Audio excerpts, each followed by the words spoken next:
Hello, welcome to my channel.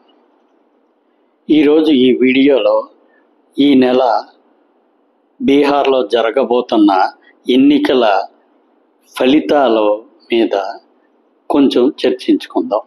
ఈ ఫలితాలు మన ఆంధ్రప్రదేశ్ ప్రభుత్వాన్ని కానీ ఆంధ్రప్రదేశ్కి కానీ మీద కానీ ఏ విధమైన ప్రభావం చూపుతాయి అనేది ఈ వీడియోలో చర్చించుకుందాం. ఈ నెల ప్రథమార్థంలో బీహార్లో ఎన్నికలు జరుగుతున్నాయి. ఈ ఎన్నికల ఫలితాలు నవంబర్ 14వ తేదీన రావడం జరుగుతుంది. ఈ ఎన్నికల్లో ఎన్డీఏ కూటమి తరపున ముఖ్యమంత్రి అభ్యర్థిగా శ్రీ నితీష్ కుమార్ గారు ఉన్నారు.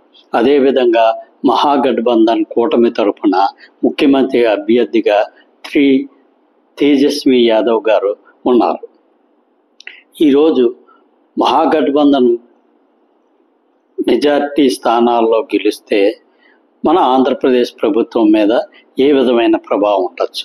అదేవిధంగా ఎన్డీఏ ప్రభుత్వం అధికారంలోకి వస్తే ఆ మన ఆంధ్రప్రదేశ్ ప్రభుత్వం మీద ఏ విధమైన ప్రభావం ఉండొచ్చు.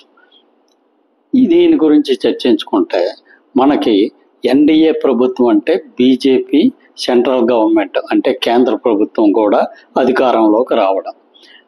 ఈరోజు ఎన్డీఏ ప్రభుత్వం అధికారంలోకి వచ్చిందంటే బీజేపీ ప్రభుత్వం మరింత స్ట్రాంగ్ అవుతుంది. అదేవిధంగా కేంద్ర ప్రభుత్వంలో నితీష్ కుమార్ గారి పలుకుబడి కూడా బాగా పెరుగుతుంది.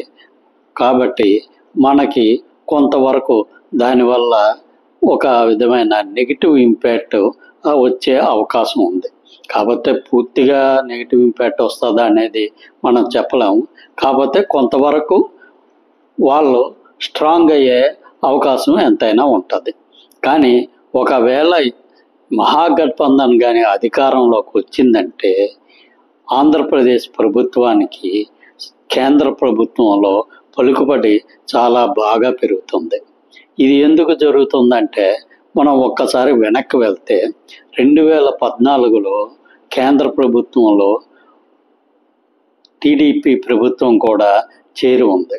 కానీ ఆ టైంలో మనకి ఏ విధమైన సహాయ సహకారాలు కేంద్ర ప్రభుత్వం నుంచి అంత ఎక్కువగా రావడం జరగలేదు.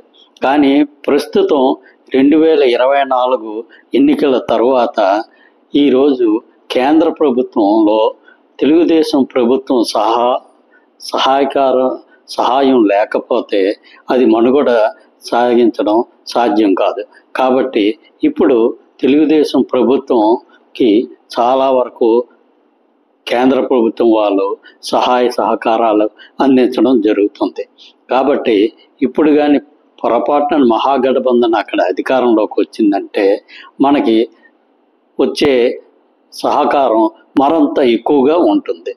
కాబట్టి మనకి ఈ బీహార్ ఎలక్షన్లు అనేది ఖచ్చితంగా ఎంతో కొంత ప్రభావం చూపించడానికి అవకాశం ఎంతైనా ఉంది. అదేవిధంగా ఎన్డీఏ ప్రభుత్వం అధికారంలోకి వస్తే కేంద్ర ప్రభుత్వంలో నితీష్ కుమార్ గారి పలుకుబడి బాగా పెరుగుతుంది. అప్పుడు నితీష్ కుమార్ గారికి ఎక్కువగా సహకారం అందించడానికి అవకాశం ఉంటుంది. కాబట్టి అంటే ఈరోజు ఎన్డీఏ ప్రభుత్వం అధికారంలోకి వచ్చిన ఒక్కసారి తెలుగుదేశం ప్రభుత్వానికి మన ఆంధ్రప్రదేశ్ ప్రభుత్వానికి భారీ ఎత్తున జరిగే నష్టం ఏమీ ఉండదు. కానీ మహాగఠబంధన్ కానీ వస్తే మరింత వెసులుబాటు కలుగుతుంది. ఎన్డీఏ గవర్నమెంట్ వస్తే అంత వెసులుబాటు లేకపోవచ్చు. కాబట్టి ఈరోజు బీహార్ ఫలితాలు అనేది ఖచ్చితంగా ఆంధ్రప్రదేశ్ ప్రభుత్వం మీద ఎంతో కొంత ప్రభావం అయితే చూపించడం జరుగుతుంది. ఈ వీడియో మీకు నచ్చినట్టయితే సబ్స్క్రైబ్ చేసుకోండి.